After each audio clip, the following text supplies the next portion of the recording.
Good day and welcome to the How Do I Prepare and Make the Most Out of My Medical Appointments conference call. Today's conference is being recorded, and at this time I'd like to turn the conference over to Jennifer Gillette. Please go ahead. Thank you so much. Yes, my name is Jennifer Gillette, and I'm the staff social worker at the National Bone Marrow Transplant LINK. I'd like to welcome everyone on the call today, and this month's program will focus on making the most of your medical appointments. A special thank you to the Leukemia and Lymphoma Society, Jazz Pharmaceuticals, Insight Corporation, Pharmacyclics, and Janssen, as well as our LINK partners for making this program possible today. Just so everyone has a brief understanding of how our outline will go, I'll do a brief introduction to the National Bone Marrow Transplant LINK for anyone who might not be aware of what we do. Then we will have our professional speaker, Costa Herbert, talking about how to make the most of your appointments from a professional standpoint, and then survivor Barbara Ginsberg will also be joining us. After that, you're welcome to ask questions for the remainder of the hour, and then we'll wrap up and give you a few resources. For those who may not be familiar with the LINK, our mission is dedicated to helping individuals and their families from diagnosis through survivorship. We provide resources, support, and education. Some of the resources we provide to help families navigate their transplant journey are webinars, podcasts, blogs, and lunch and learn calls for a variety of topics, such as chronic graft-versus-host disease, disease-specific information, caregiving, coping, treatment options, and survivorship after transplant. We have a wonderful peer support mentor program, so if anyone ever wants to talk to someone who has gone through a transplant, we'd be happy to match you. We have our second birthdays recognition program, and we have books and referrals, and you may speak to an emotional support from a licensed social worker. So feel free to reach out to us if you'd like to use any of our services. Before we begin today's program, I would like to review just a couple housekeeping items to maximize the experience of all on the call today. Please be mindful in being concise with your questions so that we may answer as many as possible. Also, please know that the information provided in this program is meant to stimulate conversation with your own healthcare provider and is not meant to replace your individualized medical plan. So now on to the educational part of our program. We're excited and honored to introduce you to our first speaker today, Costa Herbert. Costa is a BSN RN, currently enrolled in a Master of Nursing program at the University of Washington. Stem cell transplant nurse affiliated with the Seattle Cancer Care Alliance for over 17 years, and she has worked both in the inpatient and outpatient setting. She is a presenter and speaker at several conferences and webinars, and we are so thankful to have you with us today. Welcome, Costa. Oh, thank you so much for having me. I'm really looking forward to chatting with you guys and giving you some of my input about how to make medical appointments. Before we get started on today's topic, I just wanted to say that I hope you are all doing your best to stay healthy out there and taking care of yourselves in this challenging time. I know that there's going to be a webinar later in the week that BMT InfoNet is having on coronavirus. If you have questions or concerns, it'd be important to tune into that. Or as with any question, make sure you're reaching out to your medical team if you have any questions about this pandemic going on. As you likely know, all kids are out of school, which is why, despite my best efforts, you may hear my son in the background. So I apologize ahead of time if that happens. As Jennifer mentioned, my name is Costa, and I've been caring for patients with blood cancers and mostly stem cell and bone marrow transplant patients for over 17 years, and works both inpatient and outpatient, and the last several years have been in an outpatient setting. And over the years, I have noticed that visits with providers and doctors and nurses can be extremely overwhelming to our patients. They're stressful. Patients don't always know how to prepare or what to expect. So we thought it would be prudent to help discuss how to prepare for these appointments and also what to expect during the visit itself. So to start with, one of the best pieces of advice that I try to give my patients is to prepare ahead of time. So I look at it as homework, and no one wants homework, especially when they're an adult. But it really is the best way to make the most of your clinic appointment, your visit. And some of that homework has to do with having a basic understanding about your particular disease process, the treatment plan that the team has laid out for you, and just making sure your information about this disease process is coming from the medical team because they are the ones with the most reliable information. They have pamphlets, they have brochures, we have people we can refer you to that can all help you understand your disease in terms that are acceptable with whatever level, comfort level you have with science.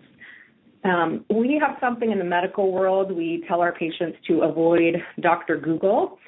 So many people, it's an easy way to get information. You can hop on the internet, you can research something, but as you likely know, the internet can be loaded with misinformation, so be really careful about what you read on the internet.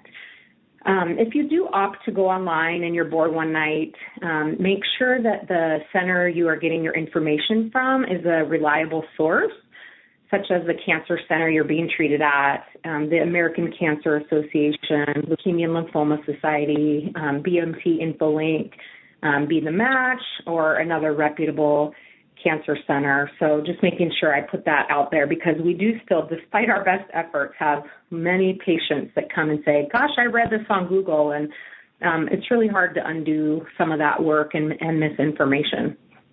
In addition to understanding about your particular disease and your treatment plan, the other homework that may be helpful for you is being familiar with whatever medications you are on and what the purpose of each medication is. So when your team starts you on a medication, they really should be telling you what it's for, how to take it, what the side effects could be. So just making sure you have a good understanding about that. And then they should be providing you with a medication list to help you keep track of these medications. If not, if they didn't give you one, just ask if there's a way they can give you one. It's also helpful if we understand how frequently you are taking your as-needed medications. So that includes your pain medications, your anti-nausea medications. That helps give the team an idea about treatment or disease-related side effects and if we need to make progress in that department. So if you're taking something for nausea 6 or 7 times a day, then we kind of have to look at other solutions or look at if there's another issue we need to assess, but it really gives us great information. Also, in terms of your homework, it should be having a basic understanding about what labs your medical team will be checking frequently. And obviously this will vary by person to person and disease to disease, but in general, labs that may be impacted by chemotherapy or other cancer treatments are your white blood cells, your red blood cells, your platelets, kidney, liver function tests, and your electrolytes. So while these are not exhaustive, these are just kind of the basic labs everyone will have taken and monitored. So just have a rough idea what each number means so that when your team tells you that your red blood cells are low, you know what that means. Or if your platelets are low, you know what that means. Excuse me. The other thing to remember is that some diseases may have their own specific markers or proteins specific to that disease. So your team may be following that as well. And if you are unsure about what specific labs your team is looking at, you can ask your nurse or provider for an explanation about which labs are most applicable to you and just a basic interpretation of them. Also, in terms of your homework and how to prepare, is help us have a clear picture about how you've been feeling since your last clinic visit. Depending on where you are in your treatment, that may be anywhere from in the last 3 days, it may be the last week. If you're pretty far out, it may be 2 weeks. But it's really important for us to know how you've been feeling and for you to be keeping track of that. And I know that people are often fatigued, they're tired, the last thing they want to do is keep track of some of these things, but it really gives us an idea on what the last time since your last visit has looked like. So depending on what have been issues with you, in general, that log should include information on physical symptoms, so pain, nausea, any issues with bowel movements, and a food and fluid log of some sort. And depending on where you are in your treatment and if food has been an issue with you and not consuming enough calories will depend on how specific you need to be. And many people, depending on if they're tech savvy or not, opt to do this on a smartphone or a tablet, while others prefer just old school notebook, 3-ring binder.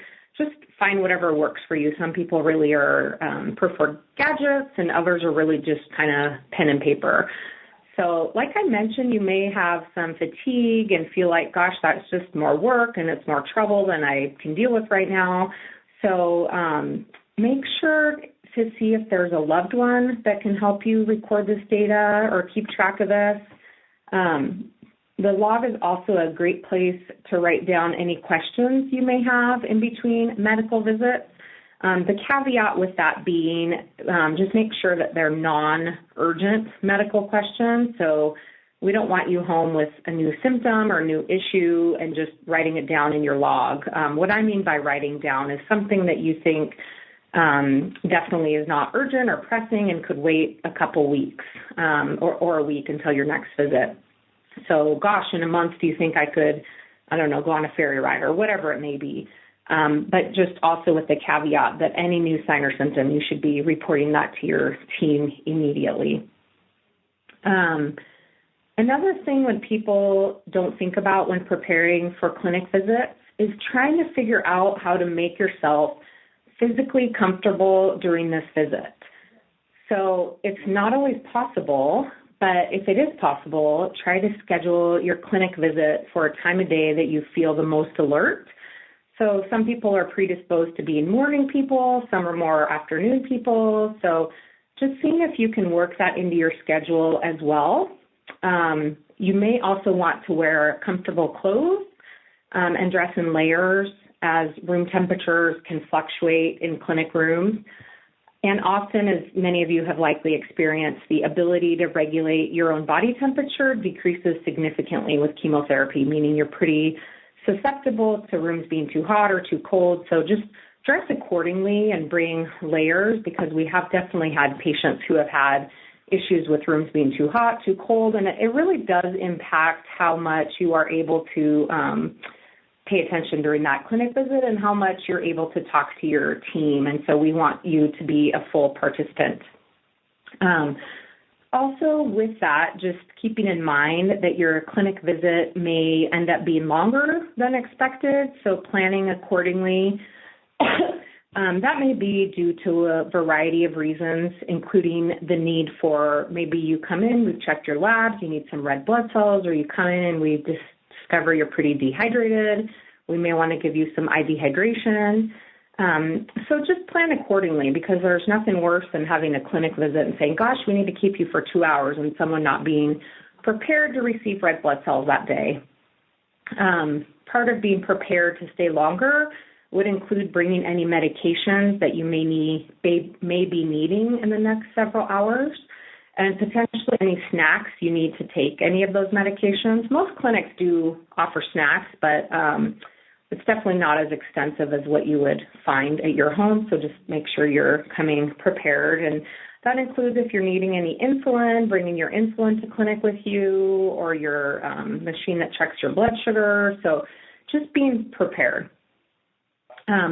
Prior to arranging to your clinic visit, try to line up a friend or a loved one to come to this visit with you, and we'll talk about how that is helpful in a little bit, but just ahead of time, trying to line someone up that can come with you is pretty helpful. So that is all the information in terms of how to prepare for the visit, what type of homework to do, what I have found to be helpful over the last several years of my career. So now we can talk about what a clinic visit looks like and what to expect.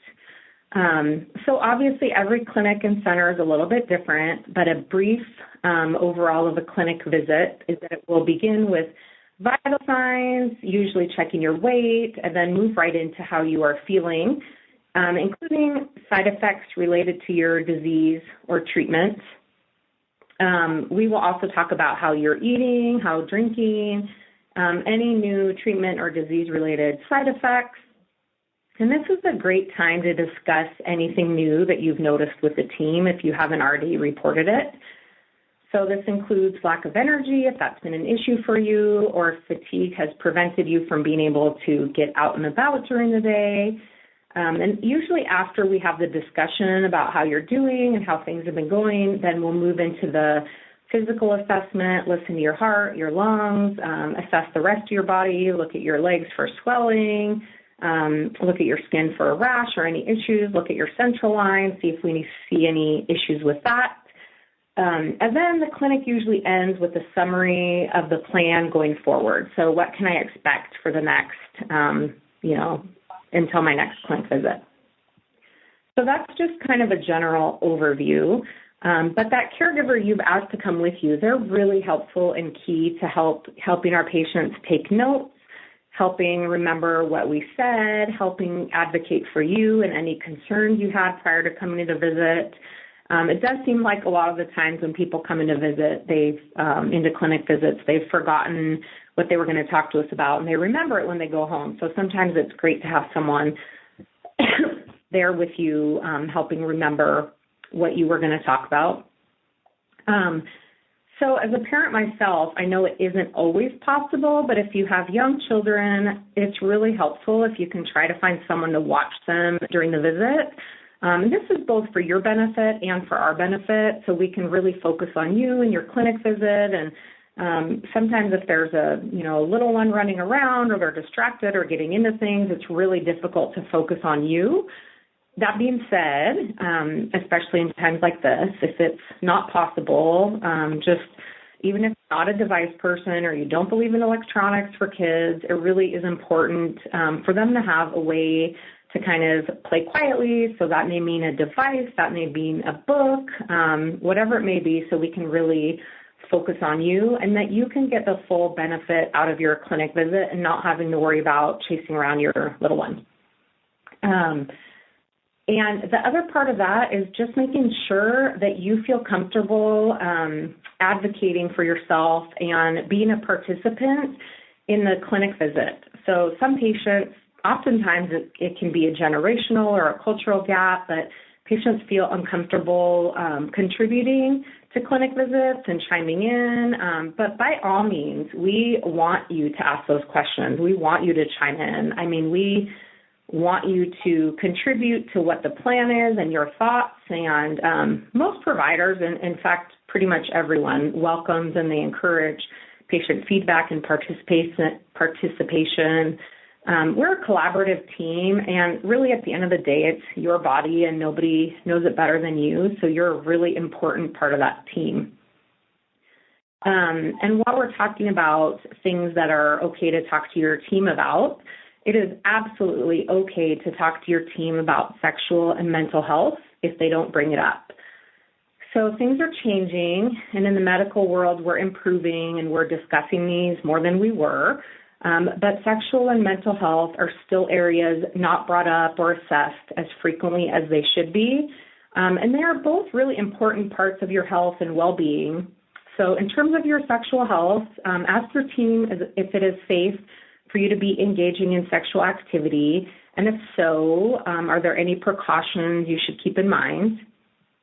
And they also may be able to provide you with other ideas to be intimate with your partner if there are barriers to sexual activity. In addition to sexual health, another area that we aren't always 100% in assessing is mental health. So that includes how you are coping if you're having significant struggles with anxiety, if you're feeling extremely down or blue.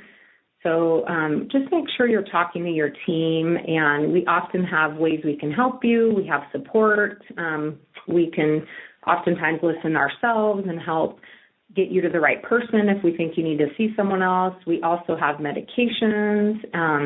So just making sure that you keep us in the loop about how you're feeling. And then after all of the physical assessment and talking to you about how things are going, usually we look at how your labs were for that day if they were recently checked. They're usually checked within a day of that clinic visit, so we should have labs to go over. So just make sure that you go over with your team how those labs looked, and if they have any concerns about those labs. Some clinics and facilities provide printed after-visit summaries, but if they don't automatically print one for you, asking your team for an after-visit summary, that can even be handwritten if they don't have the capability to print it. And that's just a way to make sure you and your caregiver remember the highlights of the visit and make sure everyone is on the same page. Another thing that's really important before you leave that clinic visit is to make sure you have an understanding about where to call for triage or any new symptoms 24 hours a day. So even to this day, even after being a nurse for as many years as I have, we find patients who unfortunately have a new sign or symptom and their new issues are not dealt with in a timely manner because the message was left at the wrong number. So make sure that you're going over with your team, where do I call at 3 in the morning? Where do I call at 3 p.m.? And I actually tell my patients to go a step further and program these numbers into your phone so there's no confusion. So daytime triage, evening triage, whatever the case may be. That way if you're home and feeling ill or not feeling well, you don't have to try to stumble around for, gosh, I don't know which number to call. And then at the end of the visit, you should also chat with your team about when they anticipate you will need to be seen again if they haven't given you that information. And is there anything in particular they think you should be on the lookout for? So if you're post-transplant, are they looking for graft versus host disease? Or if you're pre-transplant, are they looking at how eating and drinking and nausea is going? Whatever the case may be, the things we're focusing on are in general the same, but there may be more specific instructions for your care. So as we talked about earlier, the biggest piece of advice in wrapping all of this up for you is that I would encourage all of you and empower all of you to be active participants in your medical care, in your medical team, and that includes clinic visits. There's also no need to shy away from conversations you may find uncomfortable. This includes just talking about fatigue and how that's impacting you, and as we talked about, mental and sexual health. Your medical team, we are all there to take the best care of you that we possibly can, and that includes every aspect of your life, and also means helping you find the way to feel the best that you can with whatever resources we have. So that's my best advice on how to prepare and what to expect and how to make the most of a medical visit. So I am happy to take any questions. Actually, I believe we're going to hear from Barbara first and then take questions. But thank you all very much. Thank you so much. Those were some wonderful tips, and I'm sure they will help lots of people. Thank you. And yes, now we are going to go to Barbara Ginsberg, who is a survivor. And she is actually a survivor of AML and transplant in 2014. She has had many ups and downs with chronic graft versus host disease, and she is here to help share what she has found helpful in managing and coping with it, but also making the most out of her doctor's appointments so that she can get the best care she can. So, Barbara. Thank you. Yes, good day. That was wonderful with Costa. It was a wonderful, wonderful talk, and some of the things she mentioned I have maybe mentioning as well, so it just means that it's extra, extra important. Okay, so how to get the most out of your doctor's visits. And I started with be calm, which is probably one of the most important things to begin with. And if you need to take a big, deep breath in and out to relax yourself, whatever you can really do to just be calm and know that it's natural to be anxious after going to the appointment, before the appointment, after the appointment, during the appointment. I still, after 5 years, become anxious, nervous, not real comfortable going into the appointment. And then I find as I get more, involved in it, it becomes a little easier to get more comfortable.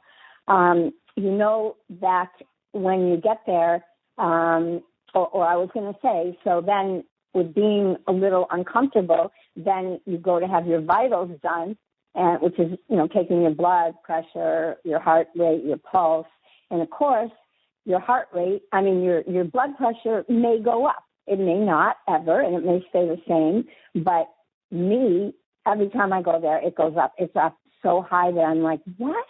And then you take it, I uncross my legs and try to become comfortable, and it goes down.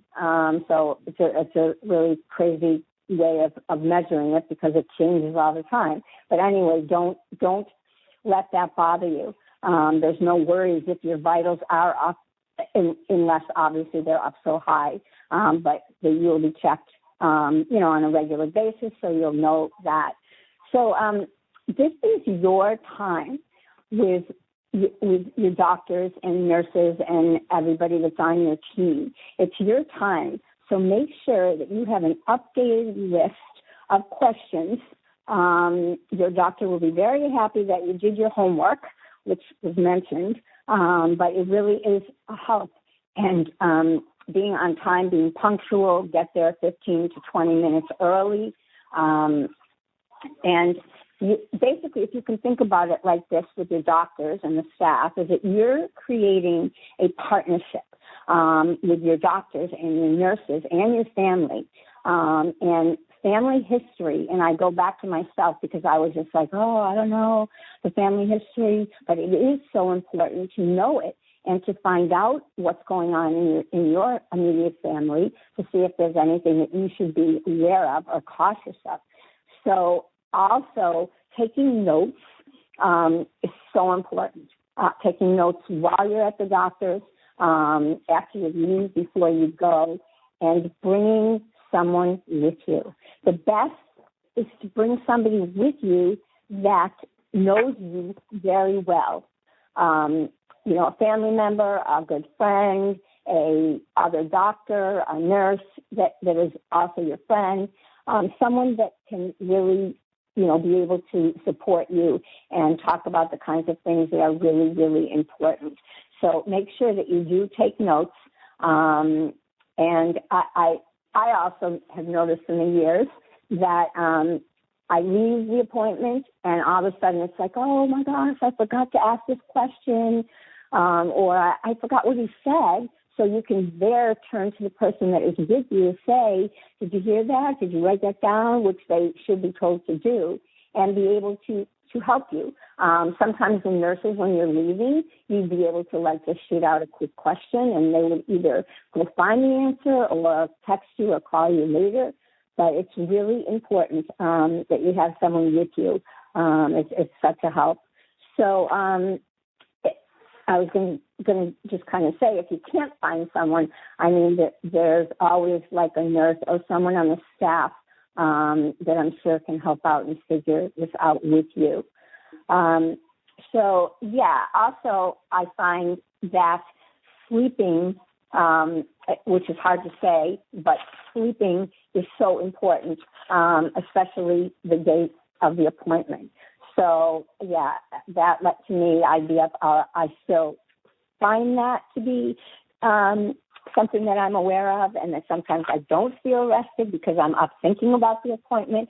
So once again, I just say that the more that you prepare and the more that you have your list and you know what you're going to talk about and you're prepared to listen and have all the information that you need so that you can rest at night. And then, of course, early morning, there you go. As I said, be punctual. It's so important for the doctors and for yourself so that you don't have to be nervous and running around thinking, oh, my God, I might have forgot something. You can even put it in the car, and that way you'll know it's there. But as I said, I didn't mention, like, the relaxation part that's so important with your doctor's visit.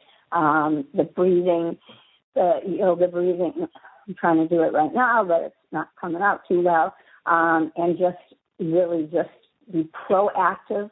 You know yourself. You are comfortable. You need to be comfortable in your own skin, and you all can do it. Laughter is another good way to get through these stressful times, and just trying to, be smart, as well as be happy and have a big smile on your face. You've got this. You got this. Namaste. Thank you. Thank you, Barbara.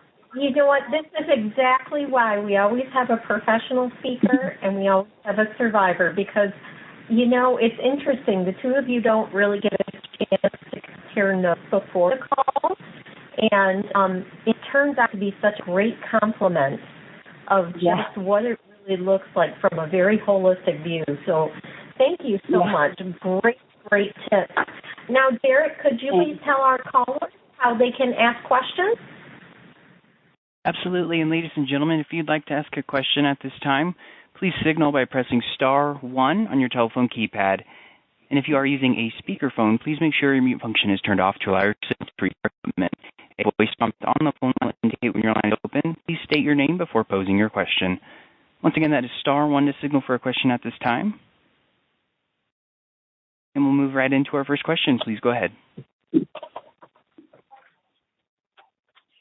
Hi, my name is Rhonda, and I'm a leukemia AML survivor.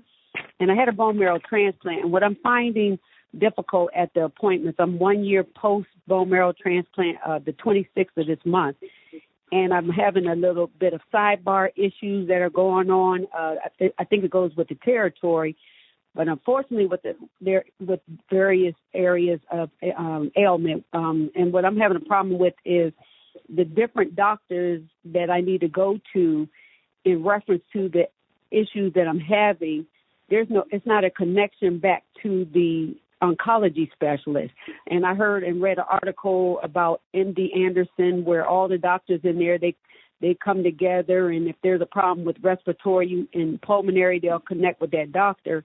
But I'm running into a major problem with the different gastric and pulmonary issues I have, and that connection going back to the oncology doctor. So I'm asking, what would you suggest in reference to guidance on that? Hi, I'm sorry to hear about all that, Rhonda, and I know it must be probably pretty frustrating and exhausting. And, I wish I had a great way to solve that or great advice on that. Unfortunately, the more consultants and the more medical providers weighing into your care, that tends to be changes the amount of that your oncologist can do for themselves, right? Because a lot of these things have to get referred out. But I would say when they can, if they can try to keep that at least in a facility that is linked to wherever you're being treated. So at least that information is linked via medical record, so that people can at least access what the neurologist said, or access what the, gynecologist said, or whatever the case may be. It's really helpful if they try to keep that within the same medical center when possible, or at least in a center that uses the same type of medical record so that people can access that. And it's not a perfect fix. It's not a perfect solution, but and that, Rhonda, is another area where taking notes really does help. Medical providers do communicate and they talk even if they're not in the same medical system. But sometimes there's a delay in the leg. So if we've asked you to see the infectious disease doctor one afternoon, and then you're set to see us the following morning, it's really helpful if actually someone or a caregiver has written down what the infectious disease doctor said, because it may be that they haven't reached out to us yet to tell us their findings, or they haven't put their note in the record yet if it wasn't urgent, or it really is another area where helping keep track of some of this stuff does help us guide your medical care. And I agree. You know, my husband is my awesome caregiver, and he goes with me to my appointments. And as far as we do take the notes and go back over the reports, et cetera. And so, yeah, we've been pretty thorough on making sure to try to dot all the I's and cross all the T's. However, and then sometimes those professionals or specialties, because oncology, when you ask the question of like, this is going on with my breathing, you know, I don't expect the oncologist to be able to be the specialist in that area, but it's just I just kind of get a little confused, not knowing where to go. When I've done the research, I've went out and found the outside, and I found the inside, and I've exercised everything that I believe that I can do. And I was just wondering if there was some additional suggestions, maybe something I just missed. And you're so correct in the beginning of your conversation where you said, stay away from Dr. Google, because that's my best friend right now. So a lot of people fall into that habit, unfortunately, and they do read a lot of misinformation. But, you know, the other thing, Rhonda, is if there's confusion about a new symptom or who you should call or who you should, you know, go to about a certain issue, you know, you shouldn't be having to figure that all out on your own. Your medical team, you know, if there's an issue with something, they should be able to tell you who they think you should see. So that shouldn't have to fall on you. Right. And they are, I want to give them credit, but sometimes my situations, unfortunately, they're just as baffled as I am. So I try to do a little stuff to see what we can figure out, because a couple of them, the things I have going on, they just don't know where they're coming from. So that's the unfortunate part. Yeah. Well, I'm sorry to hear that. I wish I had better advice. Right. But that's okay. That's okay. And thank you for this opportunity to listen and also share my question. No problem. Thank you. And ladies and gentlemen, as a reminder, that is *1 to signal for a question. We'll move to our next question. Please go ahead.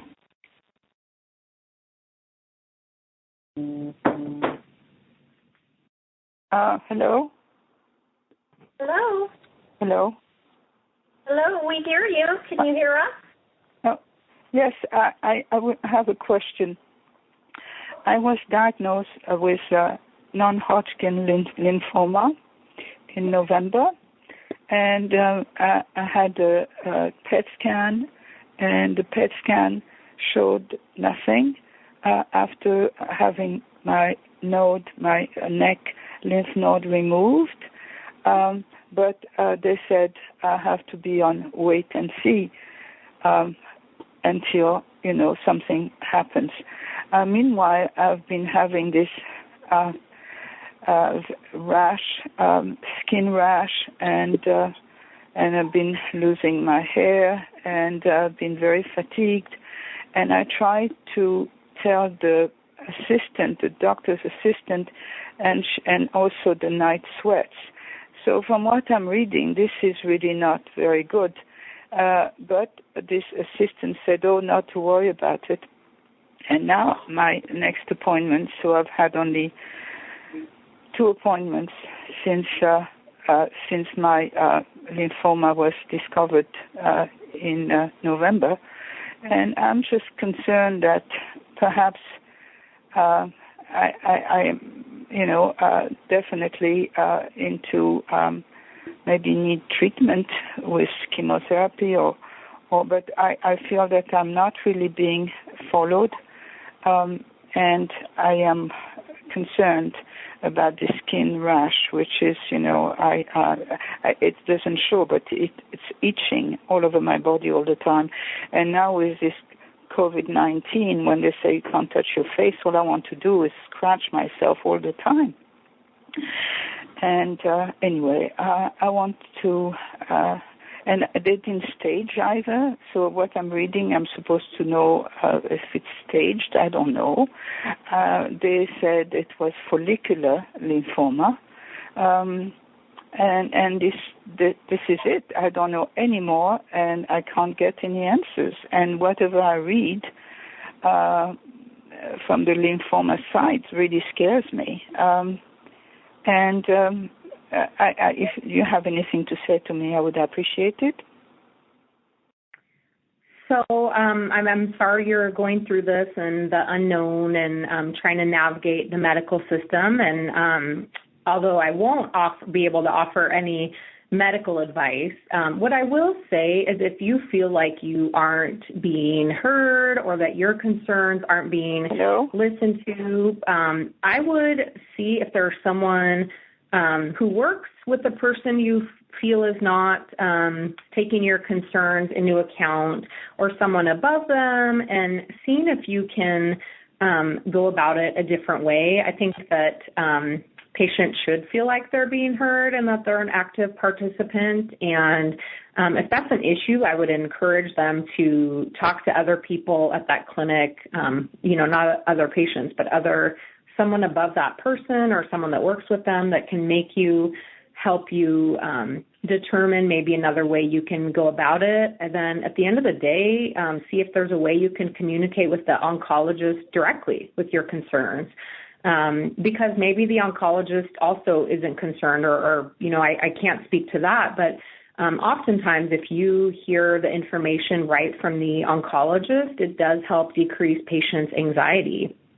So I would just try to help see if there's other avenues that you can get information from that oncologist and maybe speak with them directly or email them or whatever. Well, that would be, excuse me to cut you, but that would be optimum, except that I've left 3 messages to the hospital, and I think it's because of what's going on right now. I didn't get any call back. So I am on my own, and this is why I joined this telephone. So maybe I'd hear something that's good. I hope so. Okay, I hope that you hear from them soon. Yeah, no problem. Okay.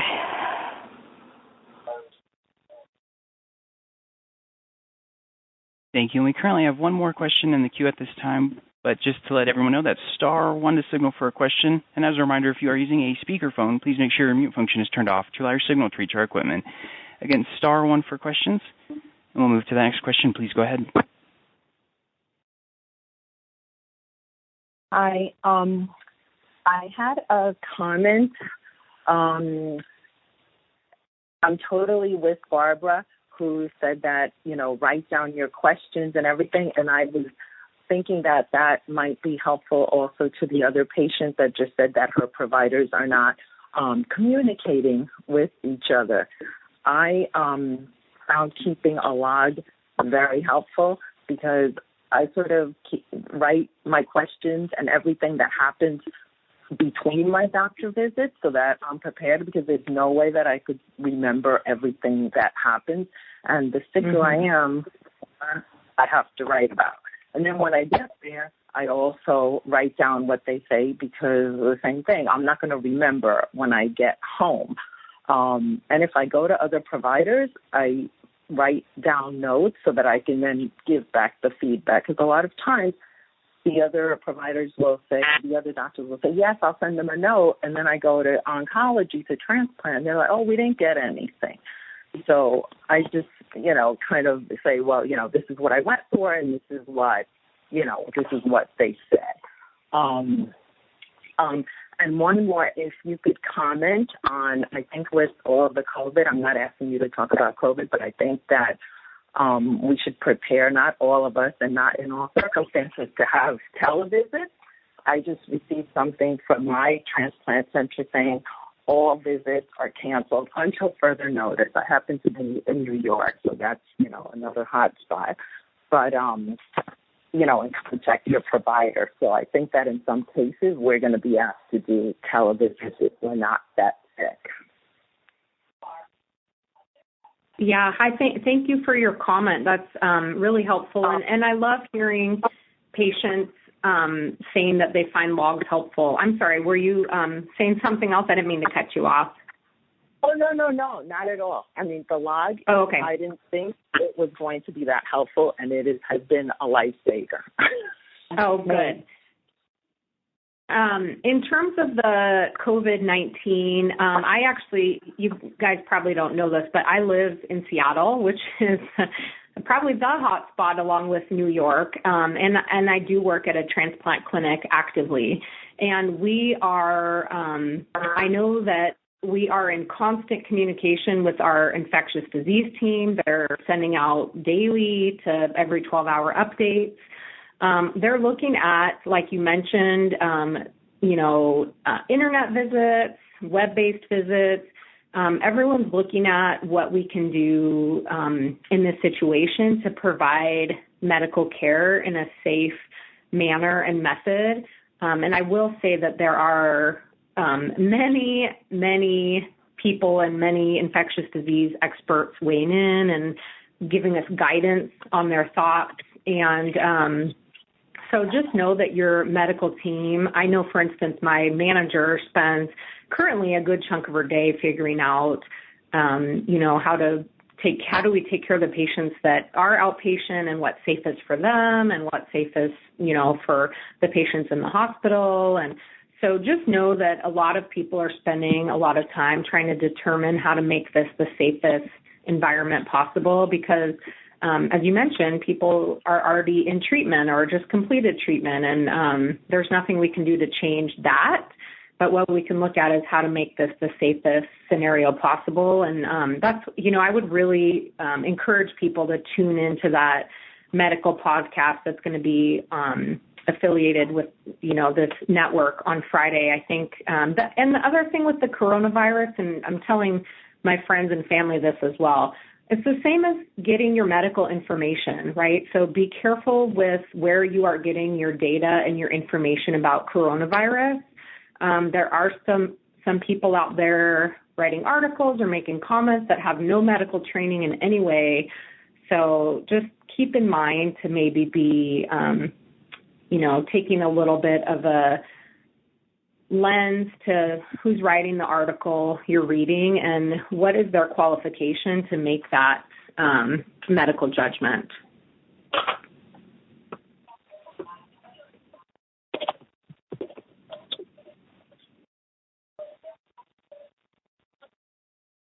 Okay.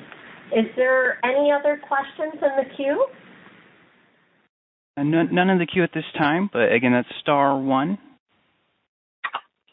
I will give it one more moment, but if we don't have any other questions, we will probably wrap up then. And we did actually just receive one more in the queue. Okay, let's go for one more. Thank you, caller. Please go ahead. Your line is open. Yes, thank you. My name is Emily, and I am in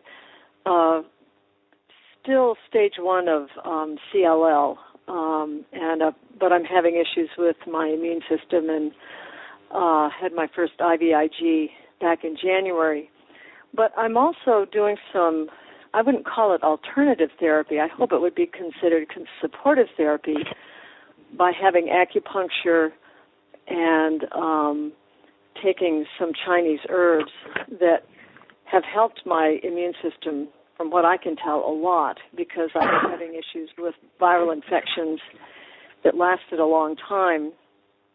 And I've been able to really almost feel like it's sort of a normal issue now, like I just had a cold and it was like they used to be, not like lasting 2 months like when I had last year. But my provider is skeptical about it, and I really want to keep doing this supportive therapy, and wondering to what extent I will be seeing her on Tuesday, or I may have to telecommunicate. She's just come back from Africa, and I don't want to see her until after 2 weeks that she's been off the plane, so I might just have blood work done and I have my notes checked. And also I probably am going to need to go on regular IVIG. But I really do feel that this supportive therapy has helped a lot, and I'm just not quite sure how to approach it with her, because she just seemed very skeptical and not hostile, but like she wasn't all that happy about me doing this. And I'm just wondering how I could approach that with her when I see her again, because I really don't want to give it up, because I do feel for myself it's made a big difference. Hi, Emily. Good question. As people can probably gather, that does come up from time to time. And I will say that I do think, depending on where you are with your treatment, that some providers, for instance, if your platelet count is okay, they may be open to acupuncture. One of the biggest barriers to that is risk of bleeding, right? So if your platelet counts are low, they're going to say that that's not something they're excited about you doing. But in terms of supplements and herbs and Chinese herbs, I will say that here in Seattle, where I work, we have the same approach usually, in that we are not advocating for our patients to stay on any alternative medications. And the reason for that, Emily, is that a lot of these medications actually are not regulated by the FDA in any way. And so we don't entirely know what's in them. We don't know how they're going to impact your body. Several of them that we do know of can interfere with your platelet function. So the difficulty is that I think that they're just not regulated in a way that medical teams feel comfortable with. So, while I can't tell you how to care for yourself or what works for you, I will say that oftentimes where I work, we take the same stance. And it really is, despite having you feel better and that you have, you're fighting stuff off more quickly and whatever the case may be, I think there's just not enough data and information for us to feel comfortable with our patients remaining on these. So that is just what I would contribute to that, is that our view is the same at my clinic, is that we, for instance, when people arrive to the transplant service, if they're on, Chinese herbs or medicine, they usually come off of them before they start active treatment, because we want to know how the treatments we're going to give them are going to affect all their body organs. So that's the other piece of it. Mm-hmm. Well, the IVIG treatment I had was just before we went overseas for a couple of weeks, and I was exposed to all kinds of stuff. And I have to say it worked great, because I didn't come down with anything. And I think if she does have me start on regular IVIG, I don't think I would need to take these supplements anymore. I might continue with the acupuncture, but I don't know that I would need to take the supplements anymore. Yeah, no, good question, though, Emily. Great question. Okay, thank you. Yeah, no problem. Well, thank you, everyone, for being a part of this call today. I really want to thank both of our speakers, Costa and Barbara. You had all kinds of great tips to share today, and I'm sure everyone on the call appreciated it. Just so everyone is aware, today you will be receiving a survey that will help us just continue to improve these programs, as well as we are open to any ideas that you might have for future programs. And also you'll be informed about next month's Lunch and Learn, which is how to cope with the fear of recurrence. Also, if anyone would like further information about survivorship issues, supports available, or any other assistance, please feel free to reach out to us at the National Bone Marrow Link at 1-800-LINK-BMT. We're also looking forward to expanding our peer mentor program. So if you would like to help someone, if you're far out from your journey and you could help mentor someone else who's starting it, we would really like to hear from you. Thank you, everyone, again, and I hope everyone has a great day.